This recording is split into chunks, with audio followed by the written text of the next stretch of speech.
Coronavirus, la pandemia. ¿Cuáles son los síntomas? ¿Cómo se transmite? ¿Qué puedo hacer para protegerme y prevenir la propagación de la enfermedad? Nuevo padecimiento que ha encendido las alarmas de los sistemas de salud. Coronavirus, la pandemia.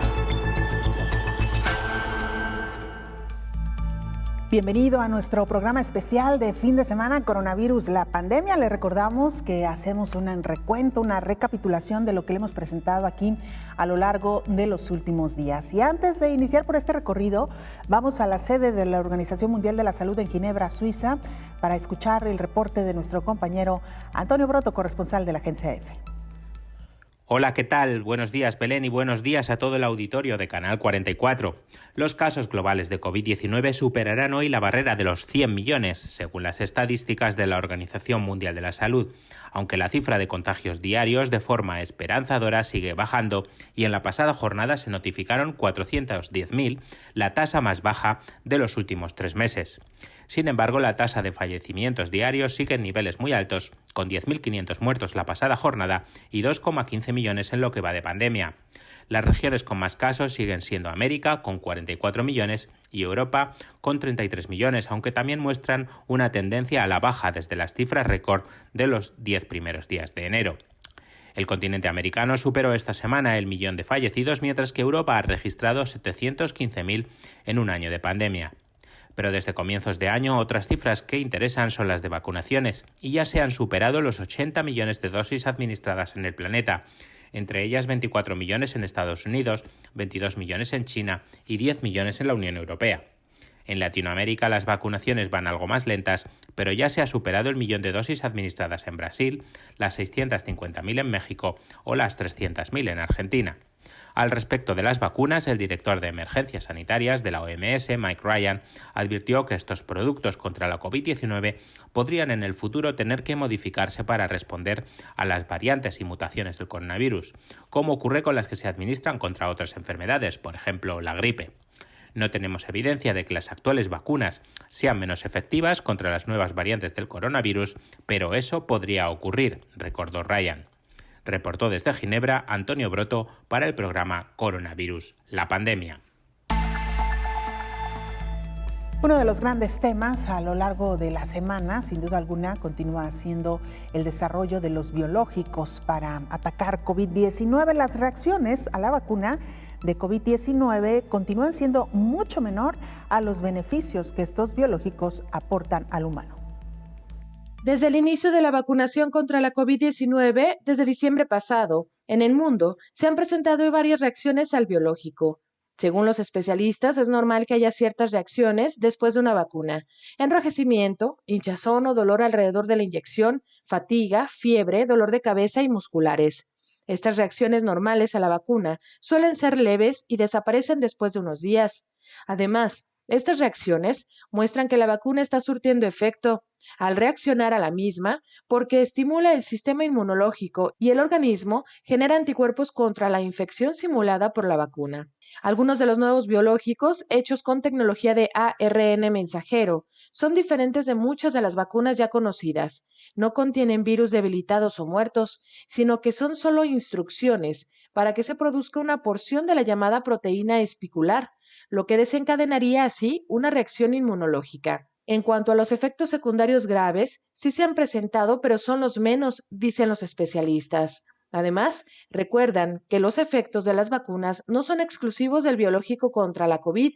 Por ejemplo, la vacuna contra la gripe estacional puede causar fiebre y fatiga, entre otros síntomas, y la vacuna para prevenir el herpes puede inducir escalofríos, dolor muscular y malestar estomacal, por nombrar algunos. La Organización Mundial de la Salud recordó que son seguras las vacunas que se están aplicando, como la de Pfizer y BioNTech, informó Rocío López Fonseca.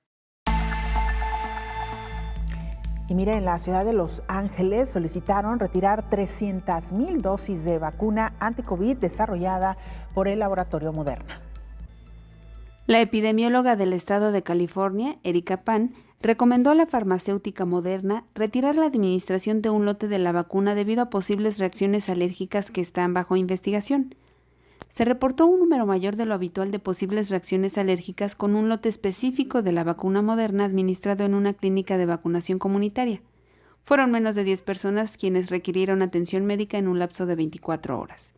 Si bien la vacuna o procedimiento médico está exento de riesgos, de ese lote fueron distribuidas más de 330,000 dosis a 287 proveedores en todo el estado.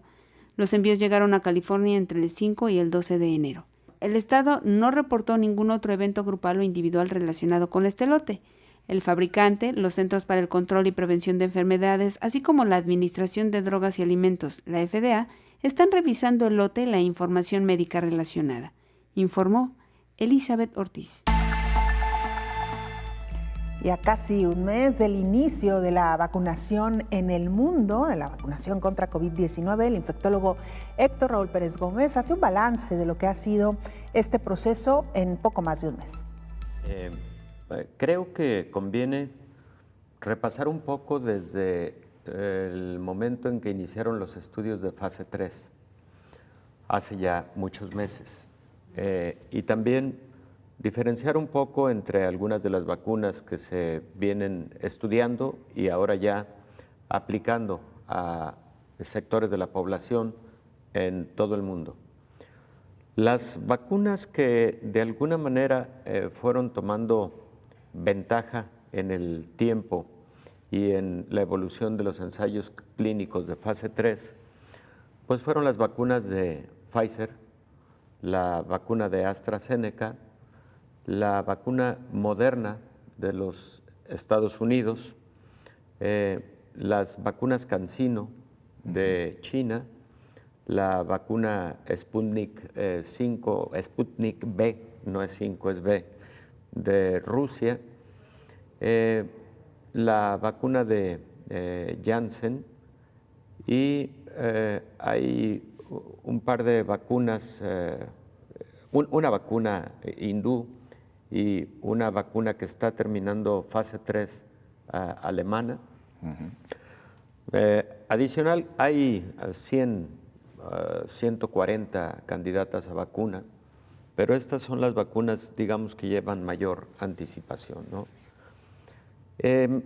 Durante los ensayos fase 3, ¿cuál fue la frecuencia de eventos adversos graves? Primero hablemos de los eventos adversos graves. Sí. Fue de aproximadamente un evento por cada 100,000 personas vacunadas, uno. Exacto.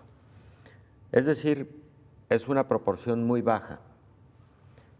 De los eventos adversos no graves, los comunes, la estimación es entre 5 y 7% de las personas vacunadas manifestaron un poco de dolor en el sitio de la inyección, un poco de temperatura elevada, particularmente febrícula, que no llegó a más de 38 grados centígrados, dolor muscular o articular, dolor de cabeza, pero síntomas muy leves que se presentaron en las siguientes 24 a 48 horas y que desaparecieron con algo sintomático o sin tomar absolutamente nada.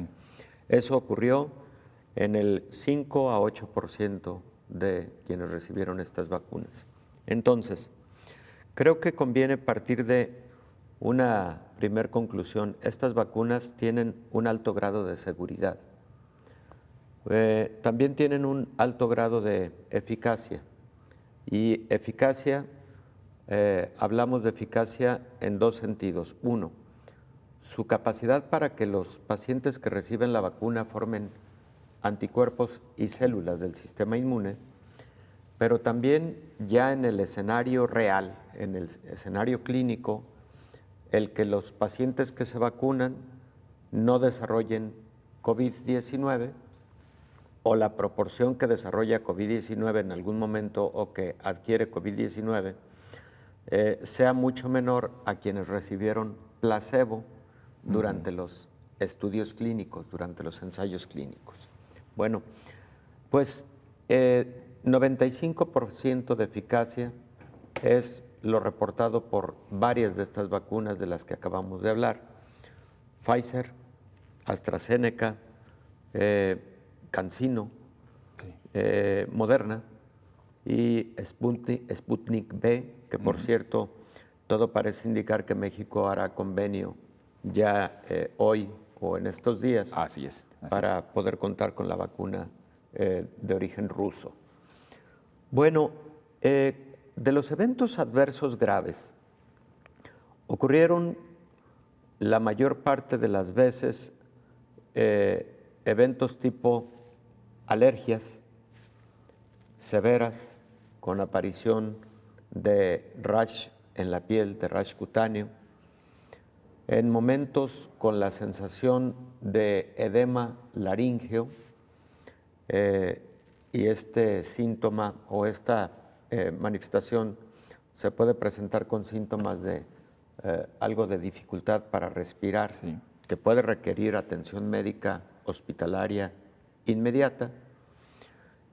Hubo algunos casos de debilidad en las extremidades inferiores, parecido a un síndrome que conocemos como síndrome de Guillain-Barré, y en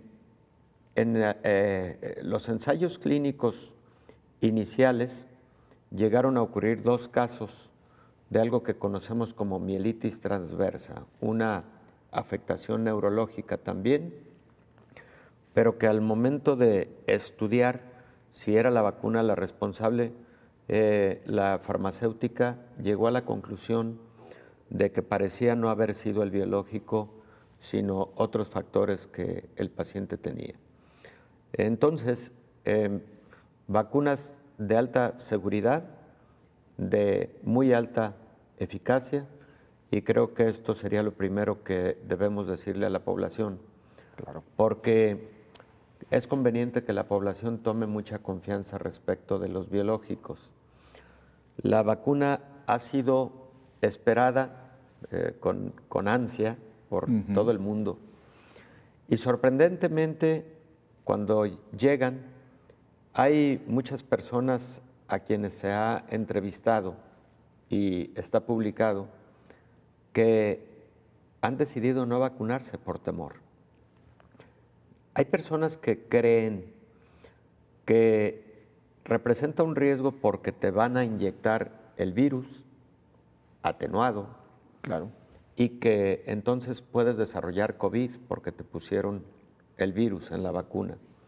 A las personas es muy importante decirles, y es un mensaje inicial también, que no se está inyectando el virus completo en la mayor parte de estos biológicos. Se está inyectando un fragmento conocido como RNA mensajero, que no es infectante.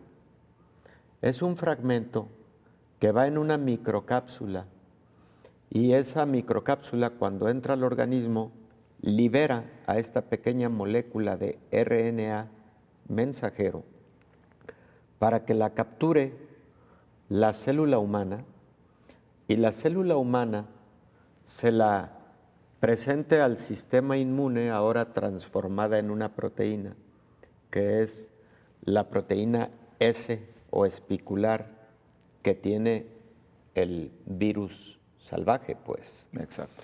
Entonces, creo que las personas deben tener muy clara esta situación, y con eso animarse a vacunarse y a vacunar a sus familiares.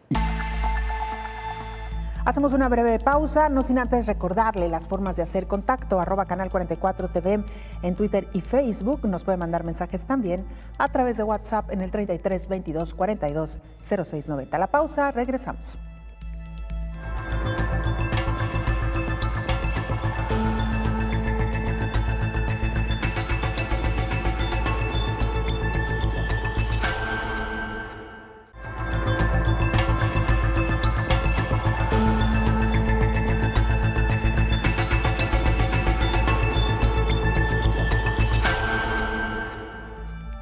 Estamos de regreso haciendo este recuento de lo que le hemos presentado a lo largo de la semana. En este recuento viajamos a Bélgica, donde nuestro compañero Javier Albizu, corresponsal de la agencia EFE, nos presentaba el reporte más reciente de lo que está ocurriendo en este país. Buenos días a todo el auditorio de Canal 44. La Unión Europea se encuentra inmersa en su tercera ola de coronavirus, que se teme se convierta en la más dura hasta el momento debido a la propagación de las nuevas variantes británica o sudafricana del virus, entre otras. Se sabe que son en torno a un 40% más contagiosas que las cepas originales y, según ha dicho el Reino Unido, también parecen llevar asociada una mortalidad más fuerte. La Agencia Médica de la UE ha elevado de alto a muy alto el riesgo de estas nuevas cepas y ha avisado a los países de que preparen sus hospitales para que sientan mucha presión en las próximas semanas. Los gobiernos de Europa siguen aplicando y endureciendo medidas como el toque de queda nocturno, que estrenó este fin de semana Países Bajos, y más limitaciones a las reuniones sociales e incluso la prohibición de viajar al extranjero en Europa, como aplicará Bélgica durante el mes de febrero. Mientras crece la inquietud y aumentan los contagios, las capitales europeas se inquietan por el ritmo de distribución de las vacunas. Si primero fue Pfizer la que anunció una reducción de la producción, ahora ha sido AstraZeneca, cuya vacuna aún no se ha aprobado en la UE, la que ha avisado de que no podrá entregar inicialmente todas las vacunas firmadas. El objetivo de la Comisión Europea es que para marzo estén vacunados al menos el 80% de los ciudadanos europeos de más de 80 años y la misma proporción de trabajadores sanitarios. Reportó desde Bélgica Javier Albizu de la agencia EFE para el programa Coronavirus, la pandemia. Un dato interesante surgió en los últimos días. Resulta que la variante de la cepa de SARS-CoV-2, este virus que causa la enfermedad de COVID-19, podría afectar tratamientos con plasma convaleciente. La nueva variante del SARS-CoV-2 E484K, detectada en Sudáfrica, está preocupando a los científicos, ya que al parecer ha demostrado que reduce 10 veces la efectividad del suero convaleciente, uno de los tratamientos de primera elección del coronavirus, afectando la producción de anticuerpos en los pacientes. En diciembre pasado, la mutación 501Y-B1 fue identificada en el Reino Unido, la cual, pese a contar con una transmisibilidad 50 veces mayor a la de la cepa convencional, no demostró una letalidad mayor y los clínicos aseguraron que no se interpondría con los efectos inmunizantes de las vacunas. Sin embargo, semanas más tarde, un grupo de bioinformáticos de la Universidad de Sudáfrica descubrió una subvariante de la mutación 501Y-B2 que se originó en la provincia de Cabo Oriental.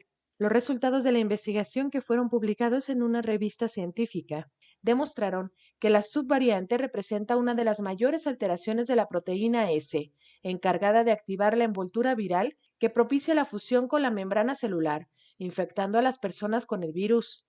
E484K, en particular, conduce a la formación de nuevos contactos favorables. La afinidad mejorada de la proteína S muy probablemente apuntala la mayor transmisibilidad, lo que puede proporcionar una explicación de la evidencia de que la variante es capaz de escapar de la neutralización, reveló el documento. Eso quiere decir que el agente facilita la unión del virus al receptor de la célula humana, informó Rocío López Fonseca. Y a propósito de este tema, el infectólogo Héctor Raúl Pérez Gómez amplió la información respecto a la recuperación de pacientes a quienes se les ha suministrado plasma convaleciente. Al inicio de la pandemia, efectivamente se consideró como una muy buena alternativa y se empezó a utilizar en diversas partes del mundo y muy pronto entró como protocolos de investigación para tener sistemáticamente información de calidad respecto de la utilidad de este plasma convaleciente. ¿En qué consiste? Bueno, básicamente alguien que padeció COVID desarrolla respuesta inmune, tiene anticuerpos, estos anticuerpos están en su sangre, están en su plasma, y entonces la idea es que ese plasma se pueda utilizar para personas que están infectadas y graves por COVID-19. Ese es, de forma sencilla, el principio por el que esto podría funcionar. Sin embargo, José Ángel, Por el mes de noviembre apareció ya una publicación muy grande en cuanto a la casuística estudiada, y no se encontró una diferencia significativa entre quienes recibieron plasma convaleciente o suero de paciente en convalecencia y entre quienes no lo recibieron. Les fue más o menos igual. No hubo diferencia significativa desde el punto de vista estadístico y, por lo tanto, ha dejado de utilizarse esta medida terapéutica y en lugar de esta medida terapéutica, más bien se ha orientado este principio terapéutico a una modalidad conocida como anticuerpos hiperinmunes. ¿En qué consiste? Bueno, en lugar de administrarle el plasma de fase convaleciente a una persona que está enferma de COVID y particularmente grave, se obtienen los anticuerpos de ese plasma y se purifican. Y entonces ahora administras anticuerpos monoclonales de manera mucho más concentrada, purificada, por eso se conocen como de actividad hiperinmune. Y, por ejemplo, hay una publicación muy reciente en donde se aplicaron este tipo de anticuerpos a personas de edad avanzada en asilos de ancianos que tuvieron brotes de COVID-19 y se le administró a quienes no habían enfermado con propósito de protegerlos. Sí. Y los resultados fueron espectaculares. Quienes lo recibieron no se enfermaron de COVID y quienes de alguna manera no lo habían recibido lamentablemente tuvieron infección por COVID-19, alguna proporción de ellos. Entonces, ya más que el plasma de paciente en convalecencia, lo que se está utilizando son este tipo de anticuerpos desarrollados por una compañía que se llama Eli Lilly, que ha tenido una línea de investigación muy interesante en este campo y creo que va a ser una terapéutica interesante. Vacuna pasiva, es decir, ahí lo que ya le estás dando al paciente son los anticuerpos, no le estás dando algo para que genere anticuerpos, sino ya le estás dando los anticuerpos. Tiene una duración menor porque esos anticuerpos tienen una vida media, se van a acabar y de todos modos esas personas tienen que vacunarse. ¿Qué está ocurriendo en Brasil? Nuestra compañera Carla Lucena, periodista radicada en Brasilia, nos actualiza información. Te cuento que Brasil completó este domingo una semana del inicio del Plan Nacional de Inmunización contra la COVID-19. Encuestas internas muestran que casi 700.000 personas ya han sido vacunadas contra el nuevo coronavirus. Esos datos se basan en informaciones de los ayuntamientos y los gobiernos estatales que publicaron una evaluación preliminar de la vacunación. Sin embargo, José, hasta el momento, el gobierno solo detalla cómo será la primera etapa de vacunación. Brasil cuenta actualmente con 6 millones de dosis disponibles ya distribuidas de la vacuna Coronavac, producida en el país por el Instituto Butantan, en alianza con el laboratorio chino Sinovac. Otras 4,8 millones de dosis de Coronavac que fueron empaquetadas aquí en Brasil y más 2 millones de dosis de la vacuna de AstraZeneca, producidas en alianza con la Universidad de Oxford y aquí en Brasil con la Fundación Osvaldo Cruz, la Fiocruz. Estas vacunas de AstraZeneca incluso llegaron el viernes pasado de India. Con eso, Brasil suma 12,8 millones de vacunas para este primer momento. El gobierno ha establecido un plan para iniciar la vacunación con grupos prioritarios. En ese primer momento, se está dando prioridad a los profesionales de salud que trabajan en primera línea para combatir el COVID, los ancianos y las personas con discapacidad que viven en albergues, pueblos indígenas y comunidades tradicionales. Resulta que ese grupo suma casi 15 millones de personas y considerando que cada persona debe recibir 2 dosis de la vacuna, con las dosis actualmente que cuenta el país, solo se vacunará alrededor del 20% de este grupo prioritario. Entonces ahora la lucha es en conseguir más dosis para inmunizar a la población. Ante eso el país vive otro problema, un retraso en la entrega de insumos para que la vacuna se pueda producir aquí. Los insumos provienen exclusivamente de China y la semana pasada fue necesario acudir al cuerpo diplomático para adelantar la exportación de estos productos. Aún no está claro cuándo que el país asiático exportará el ingrediente principal llamado ingrediente farmacéutico activo, el IFA. Se espera que esos productos lleguen en febrero. Al paso que otro problema de atención para los próximos días es la situación en el estado de Amazonas, principalmente la capital Manaus. En las últimas semanas, la ciudad sufrió el colapso del sistema de salud con falta de oxígeno para los pacientes debido a la COVID. Según información local, algunas personas murieron por asfixia por falta de oxígeno. El sábado pasado, la Fiscalía General de la Nación solicitó a la Corte Suprema que abriera una investigación para determinar si el ministro de Salud brasileño guardó silencio sobre la crisis de Manaus. En última información, los datos apuntan que Brasil tiene más de 217,000 muertes por COVID-19 y más de 8,800,000 infectados. Ese fue mi reporte desde Brasil para el programa Coronavirus, la pandemia. Hacemos una pausa muy breve, regresamos con más información.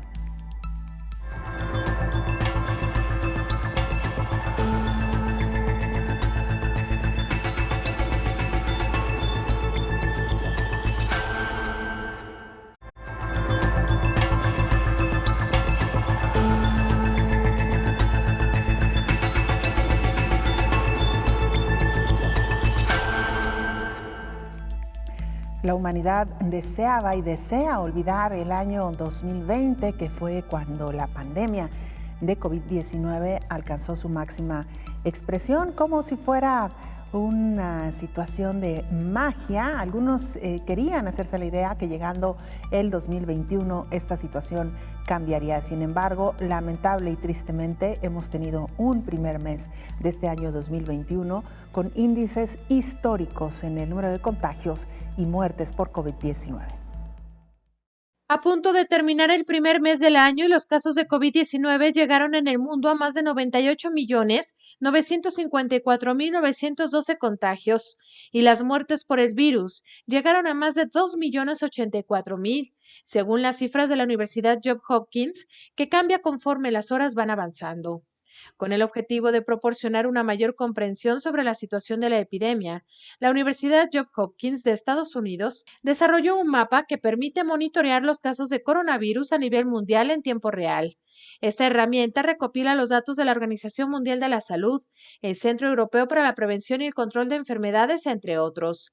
Y a pesar de la llegada de las vacunas y con la mutación del coronavirus, varios científicos señalan que la pandemia podría durar hasta 2 años.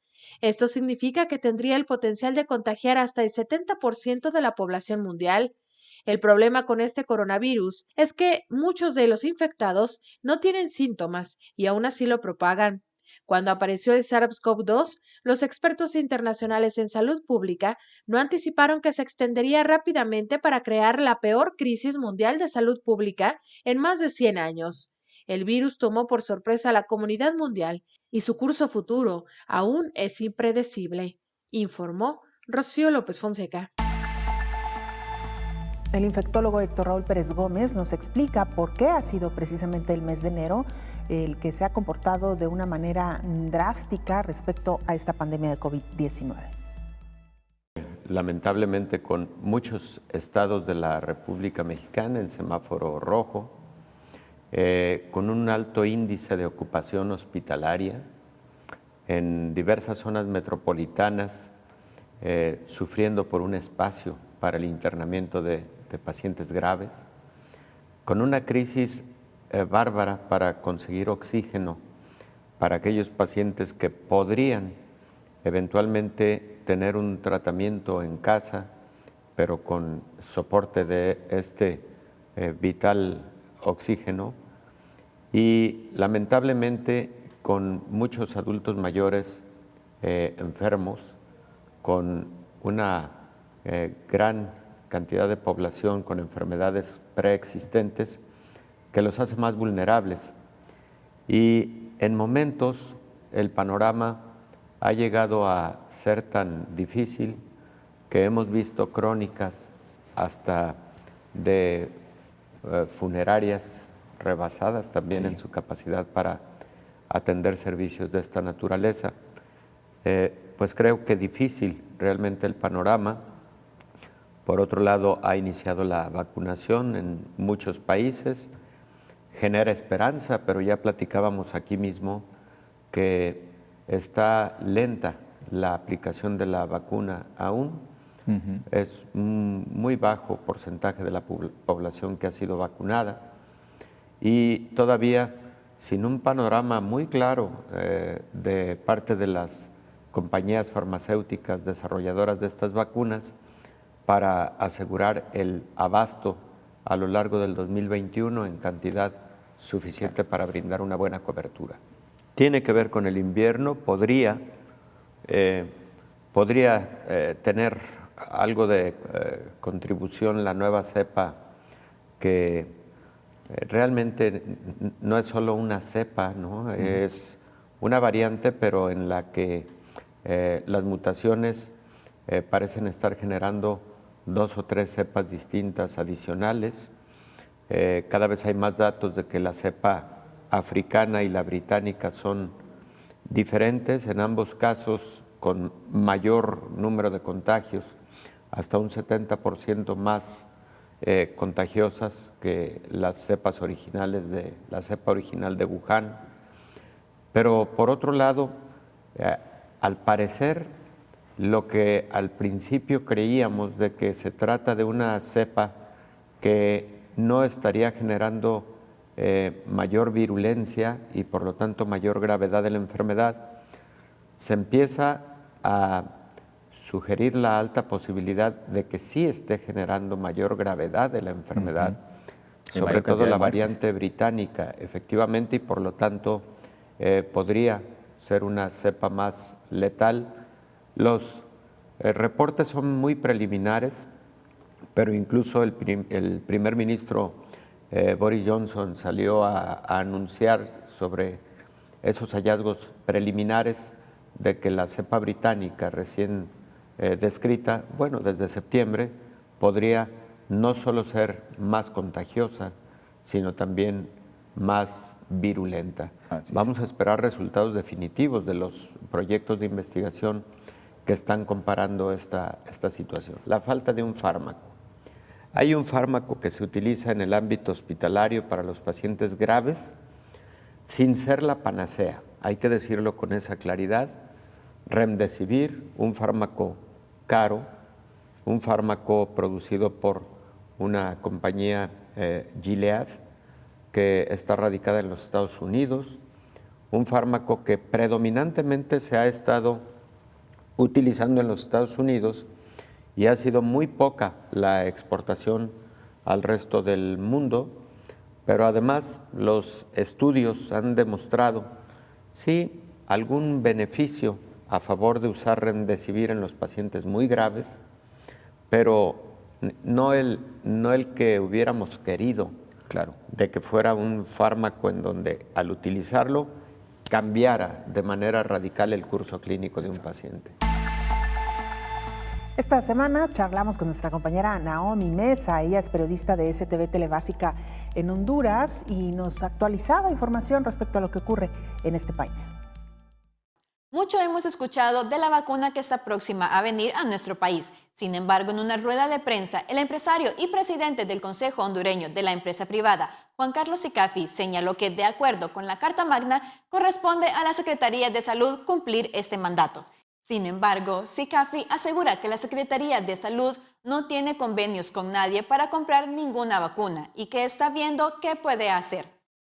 En la rueda de prensa, Armando Urtecho, directivo del COEP, reveló que en agosto del 2020, la farmacéutica AstraZeneca ofreció a Honduras 4 millones de vacunas contra el COVID-19 y la Secretaría de Salud de Honduras no aceptó. Y es que lamentablemente Honduras ya sobrepasa los 140.900 casos positivos por COVID-19.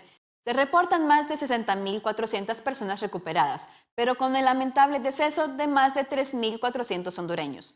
Los hospitales nuevamente enfrentan un alarmante colapso debido al rápido aumento de casos por COVID-19.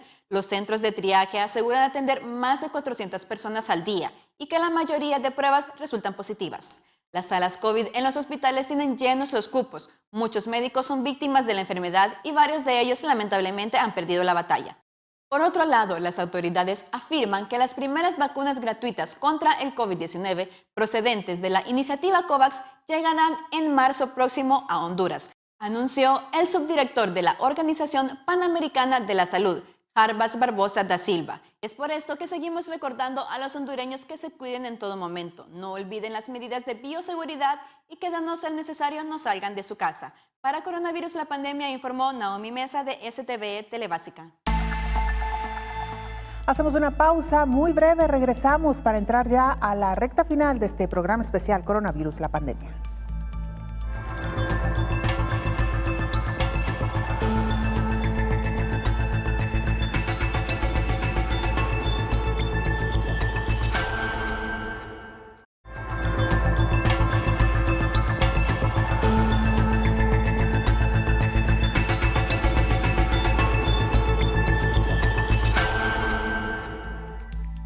Esta semana le informábamos que el presidente de México, Andrés Manuel López Obrador, dio positivo a COVID-19. Sin embargo, ha continuado con algunas actividades dentro de su agenda, como la llamada que realizó esta semana el presidente de Rusia, Vladimir Putin. ¿De qué hablaron? Bueno, básicamente del envío que hará este país, Rusia, a México, de 24 millones de dosis de su vacuna Sputnik V. Luego de la llamada telefónica entre el presidente mexicano Andrés Manuel López Obrador con su homólogo ruso Vladimir Putin, se acordó que se enviarán 24 millones de dosis de la vacuna rusa en los próximos 2 meses. Por su parte, el subsecretario de Salud, Hugo López-Gatell, informó en su cuenta de Twitter que las 24 millones de dosis que recibirá México de la vacuna rusa servirán para vacunar a 12 millones de personas. Los fabricantes de la vacuna presentaron en diciembre pasado una solicitud para realizar estudios clínicos de su biológico en México, que hasta donde se ha informado aún espera la aprobación de la Comisión Federal para la Protección contra Riesgos Sanitarios. La vacuna Sputnik V tiene una eficacia del 91.4%, de acuerdo con información que ha difundido el gobierno ruso, y su costo por dosis de esta vacuna para los mercados internacionales sería de al menos $10.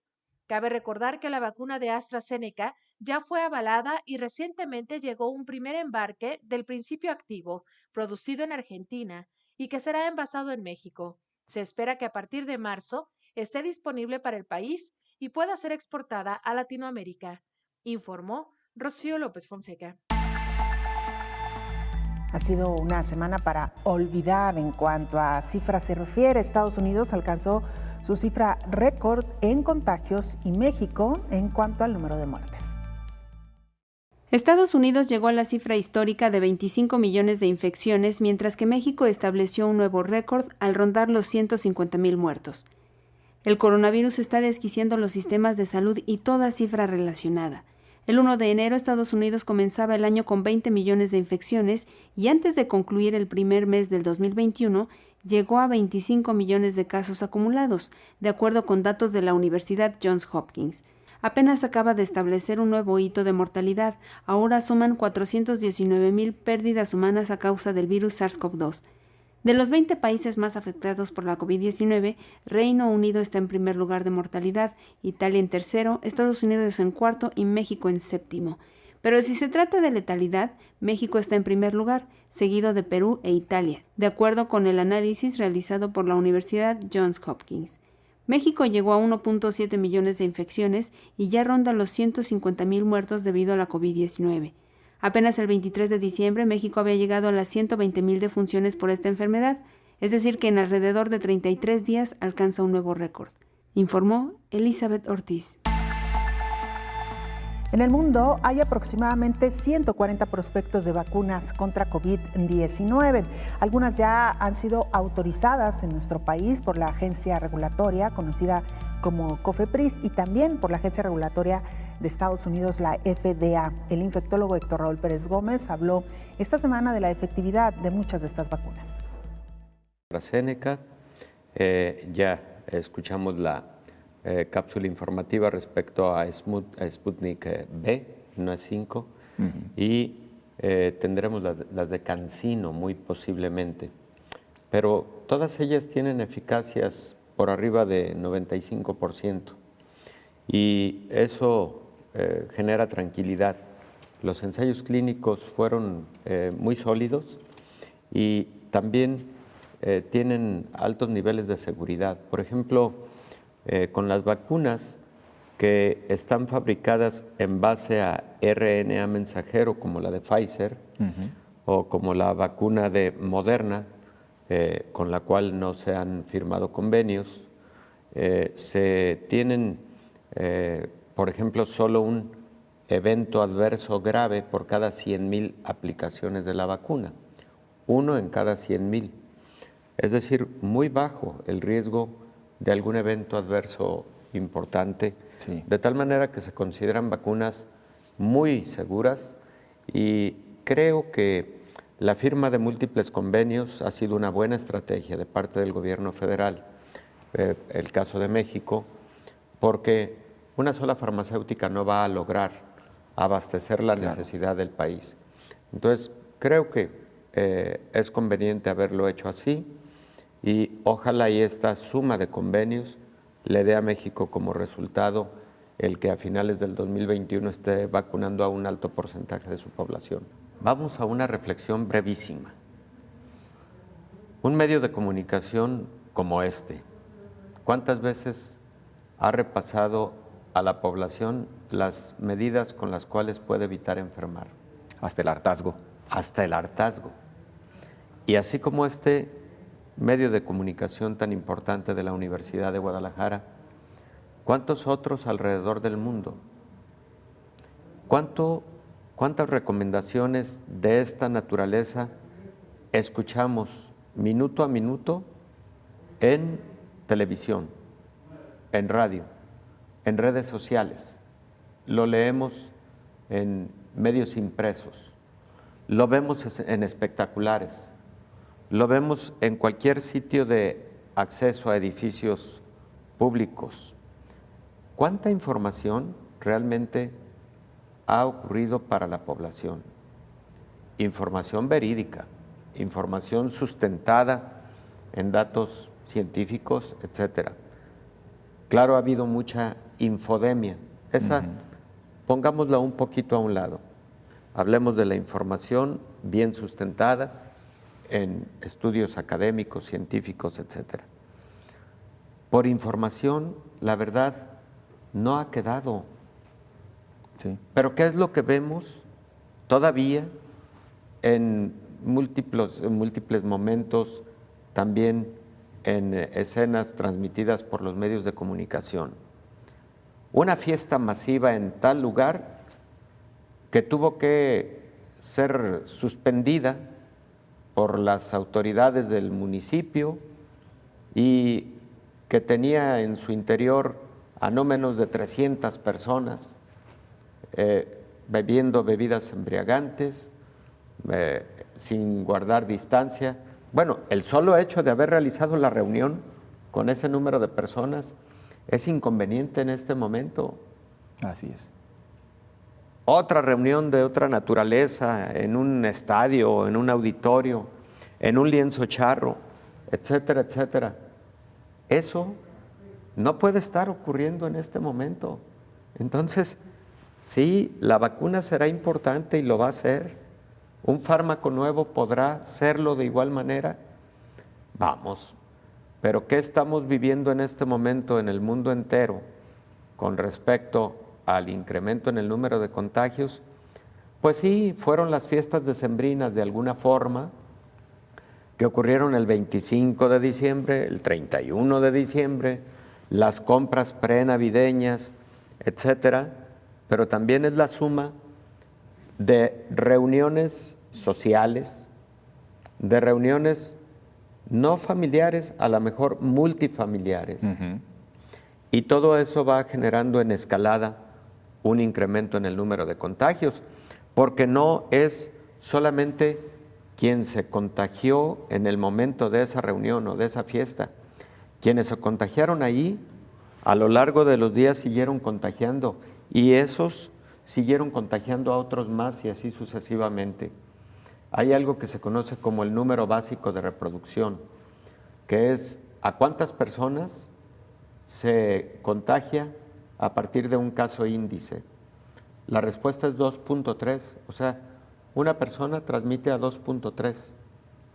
Esos 2.3 se va multiplicando. Pues así vete de forma progresiva y escalonada, y finalmente tienes un número importante de gente contagiada que abarrota hospitales, que tienen altos índices de mortalidad y todo lo que acabamos de comentar. Entonces, pues creo que por información no ha quedado ya a estas alturas, por supuesto, a lo largo de un año. Si esto siguiera con esta intensidad, mi respuesta es que sí.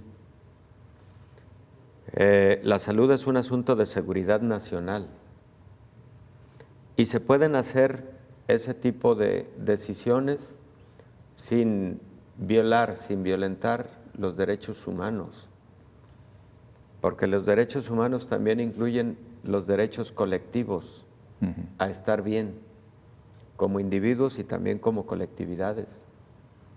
Y esta situación la han vivido muchos países, incluso países altamente democráticos y además altamente protectores de los derechos y garantías individuales.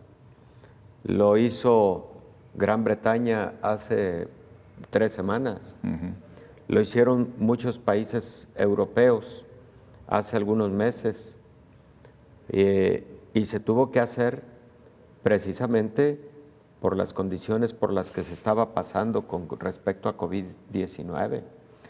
Entonces, creo que por seguridad nacional, si llegara a ser a tal grado desbordante la pandemia de COVID-19, se deberá hacer y lo debemos asumir todos como un asunto de beneficio personal, familiar, colectivo, y ni modo.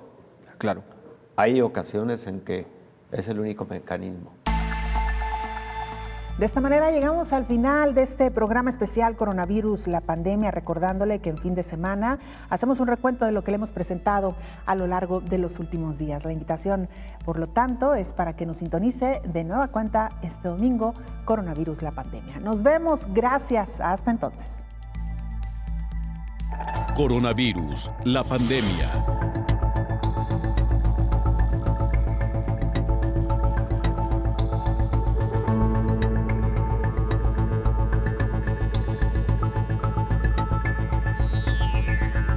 Coronavirus, la pandemia.